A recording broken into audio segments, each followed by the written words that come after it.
Look, I am not here to sell you anything. I am not here to give you some fancy 30-day program or a meal plan that costs you $200. I am just sitting here in front of this camera, and I'm going to tell you something that nobody, and I mean nobody, in the mainstream health world wants you to know.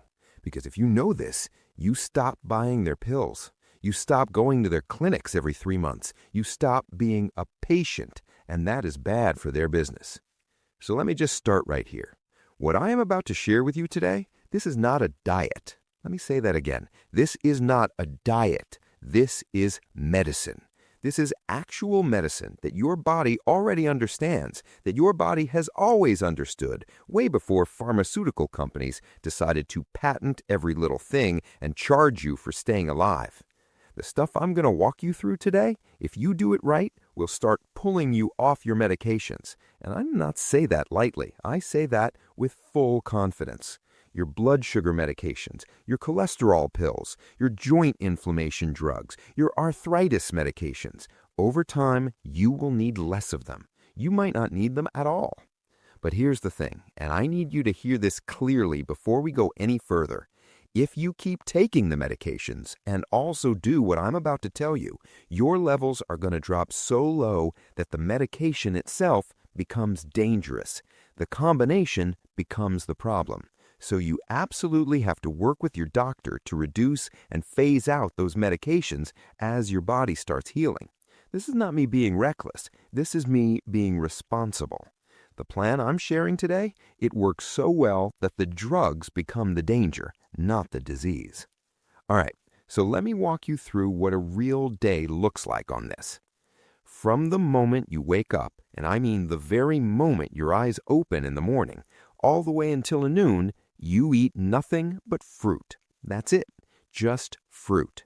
And before you close this video, before your brain goes on autopilot and says, "Oh, I've heard this before," just stay with me, because the way most people think about fruit is completely backwards, and that backwards thinking has been costing people years of their health. You pick 4 kinds of fruit, whatever's in season, whatever your local market carries, whatever you actually enjoy eating. Could be bananas, could be grapes, could be apples, could be pomegranate, could be mangoes if they're in season. You pick 4 kinds and you eat them. That is your entire morning. No eggs, no toast, no yogurt, no tea, no breakfast sandwich, just fruit. Now, I know what some of you are thinking, and I know exactly which question is forming in your head right now. You're thinking, what about diabetes? I'm diabetic. My doctor told me fruit spikes my blood sugar. I cannot eat sweet fruit. I haven't eaten a mango in 15 years because my doctor scared me away from it. And to that, I want to say, with all the love in the world, you have been lied to. Not necessarily intentionally, but you've been given the wrong information. Sweet fruit does not cause diabetes to get worse. Fruit, real whole fruit that came off a tree, actually helps regulate blood sugar over time. It actually helps heal the condition. The sugars in whole fruit behave completely differently in your body than refined sugar, than processed food sugar, than the sugar hiding in that so-called healthy granola bar you've been eating for breakfast. I'm going to challenge you. I'm going to dare you to try this. Eat your fruit in the morning. Stop your medications, and yes, I know that sounds scary, so do it with supervision, and then check your blood sugar, because what happens next is going to confuse you. It's going to confuse you so much that you'll think your glucometer is broken. You'll actually walk to the pharmacy and buy a new one because your brain cannot process what it's seeing. Your blood sugar will be normal. It will stay normal, and your mind will not be able to accept that because for 15 years, someone in a white coat told you that sweet fruit was your enemy. That's the power of misinformation delivered with authority. Now, let me talk about the morning tea situation, because I know a lot of you wake up and the very first thing that touches your lips is a hot cup of chai or coffee. And I understand. I lived that life. I get it. But here's what's actually happening inside your body when you do that. And once I tell you this, you will not be able to unsee it. When you wake up in the morning, your digestive system is gearing up. It's waking up right alongside you. Think of it like a traffic control system coming online. The traffic cops are taking their positions. The whole system is getting organized and ready to direct everything that comes through efficiently and correctly. And the very second you pour that first cup of tea down your throat, you're essentially sending a chemical that wipes out all those traffic cops before they even get started. The system shuts down. The whole digestive readiness that your body was preparing is gone. And then when you eat your actual food later on, nothing gets processed right. Nothing gets absorbed right. Everything that enters your gut from that point on is running through a broken system. So morning tea, especially that first cut on an empty stomach, is the most damaging thing you can do to your body's natural rhythm. You can have tea later in the day if you genuinely can't give it up, but that morning cup has to go. That one change alone, just that one, will start making a noticeable difference in how you feel within days. Okay, now let's talk about how much fruit to eat, because this matters. This matters a lot. What you eat matters. When you eat it matters. But how much you eat, that's the piece most people skip right over and then wonder why nothing's working. Here's how you figure it out. Take your body weight in kilograms. Multiply it by 10. That gives you a number in grams. That's your minimum amount you should be eating each morning, weighed after peeling, after removing seeds, after anything inedible. So if you weigh 70 kilograms, you multiply 70 by 10 and you get 700. That's your minimum. If you eat less than that amount, the fruit acts like food. It nourishes you. It's pleasant, but it doesn't function as medicine. Only at and above that threshold does the healing actually begin. Below that amount, you're snacking. Above that amount, you're treating. And yes, before you ask, your hunger will go up, especially in the beginning. You're going to feel like you are eating constantly and wanting more. And here's the thing, that's actually a good sign. That increased hunger is your metabolism waking back up. That's your body going from the slow crawl of middle age and disease back toward the high engine speed of youth. The faster your metabolism runs, the more your body wants to fuel itself, the more every organ in your body is coming back to life. So don't fight the hunger. Lean into it. Feed it with fruit. From sunup to noon, fruit only, as much as your body weight formula says or more. No limits on the upper end. More is better. Eat it all at once or spread it across the morning hours. Either way works. Just make sure by noon you hit your minimum. Now we move to lunch. When you sit down for lunch, and this is the part where things get really specific, so I need you to pay attention, you're going to bring 2 plates to the table. 2 plates, not 1, 2. The first plate is plate 1. The second plate is plate 2. Plate 2 is where you put whatever you normally eat for lunch. Regular vegetarian food. Dal, roti, rice, sabzi, whatever you want. Put it all there, but you're not going to look at it, not yet. You're not going to touch it, not yet. Because first, you have to finish plate 1 completely. Plate 1 is raw vegetables, 4 kinds, minimum. Things you can eat raw without cooking. Think radish, think carrots, think tomatoes, think cucumber, think raw peas, think any vegetable that your teeth can handle without heat being applied to it. You pick 4. And again, the amount matters. Take your body weight in kilograms and multiply it by 5 this time.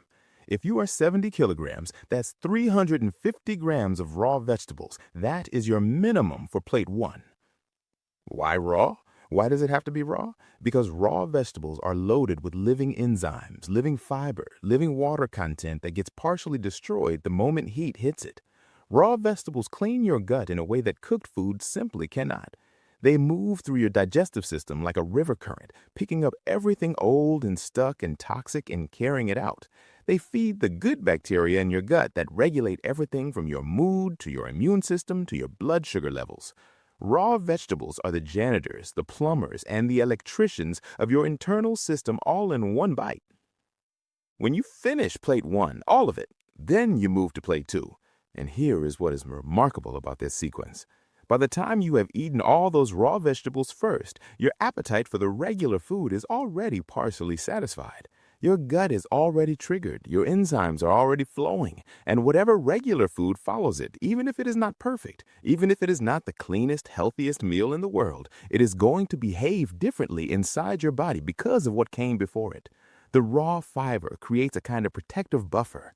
The processed food that follows it gets slowed down, absorbed more gently, and does far less damage than it would have on an empty stomach.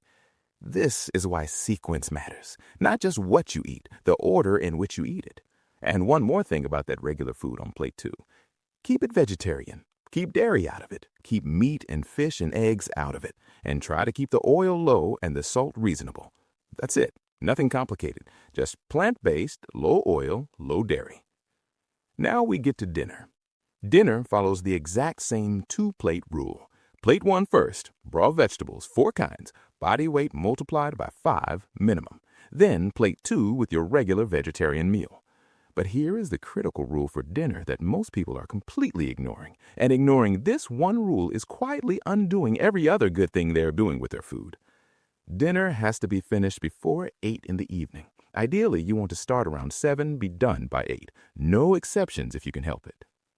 Here's the science. Before sunset, your digestive fire is at its strongest. Your body has evolved over hundreds of thousands of years to process food during daylight hours. Your pancreatic enzymes, your stomach acid, your gut motility, all of it is calibrated for daytime eating. As the sun goes down, your digestive system starts winding down too. But something else starts ramping up. Your body shifts into repair mode. Your cells start doing maintenance work. Your immune system starts its nightly patrol. Your brain starts consolidating the day. Your organs start regenerating at a cellular level. And when you eat at 10 or 11 or 12 at night, which so many people do, you're essentially interrupting that repair crew in the middle of their work. You're saying, stop fixing things, stop rebuilding, stop healing, and start digesting this pizza instead. Your body cannot do both at once, so it drops the repair work, it drops the regeneration, and it tries to digest food at a time when it barely has the tools to do so efficiently. That's why late-night eating ages you faster. That's why people who eat late carry more inflammation. That's why the chronic diseases, the ones that seem to creep up slowly and then suddenly everyone has them, those diseases accelerate in people who eat late. You're not just gaining weight from late-night eating, you're actively slowing down your body's ability to heal itself. Finish dinner before 8. Let your body do what it was built to do in those nighttime hours. Now let's talk about the third part of this, what to stop eating entirely. And this is where I'm going to say something that's going to be uncomfortable for a lot of people, especially if you grew up in certain parts of the country where food and culture and identity are deeply tied together. I understand that. I genuinely respect it, but I have to tell you the truth. Anything that comes from an animal, I'm asking you to remove it. Specifically, dairy, milk, cheese, paneer, butter, cream, yogurt, all of it, gone.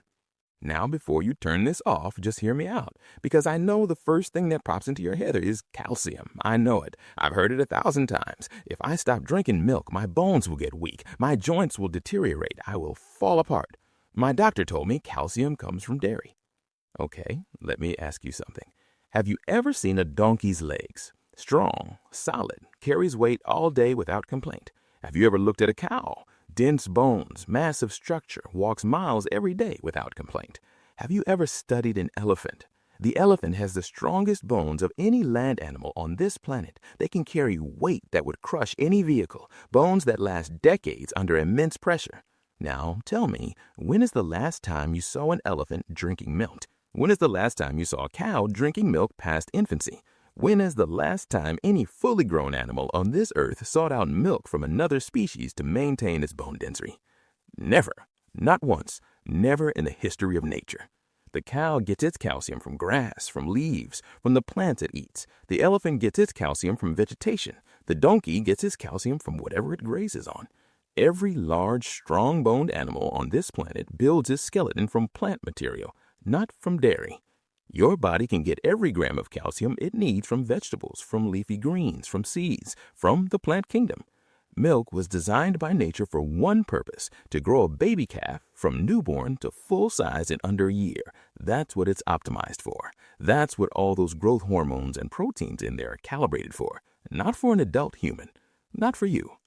Humans are the only species on Earth that drinks milk after infancy. We're the only ones who drink the milk of another species. That's not natural. That's a habit we developed. And like a lot of habits, just because it's common doesn't mean it's correct. I know this is hard to hear. I grew up drinking milk. I was told it was health. I believed it for years. Most of us did. But when you look at the actual evidence, when you look at what happens to people when they remove dairy and replace it with plant-based nutrition, the changes are remarkable. Inflammation goes down, digestion improves, skin clears, joint pain reduces, blood markers normalize. Your bones don't need milk, they need minerals, and minerals come from the earth. They come from plants, from the food that was always meant to be food. This is the full picture. Morning through noon, fruit only, the right amount based on your weight. Lunch, 2 plates, raw vegetables first, then vegetarian meal, no dairy, no animal products, low oil, low salt. Dinner before 8, same 2-plate system. And stop treating dairy like it's a health food. What you eat, when you eat it, how much you eat, and what order you eat it. All 4 of those things together. That's when this stops being a diet. That's when it becomes medicine. That's when your body starts doing something you thought was impossible. That's when it actually starts healing itself. Give it a real try, not 3 days, not a week. Give it a genuine, committed month, and then come back and tell me your glucometer is broken.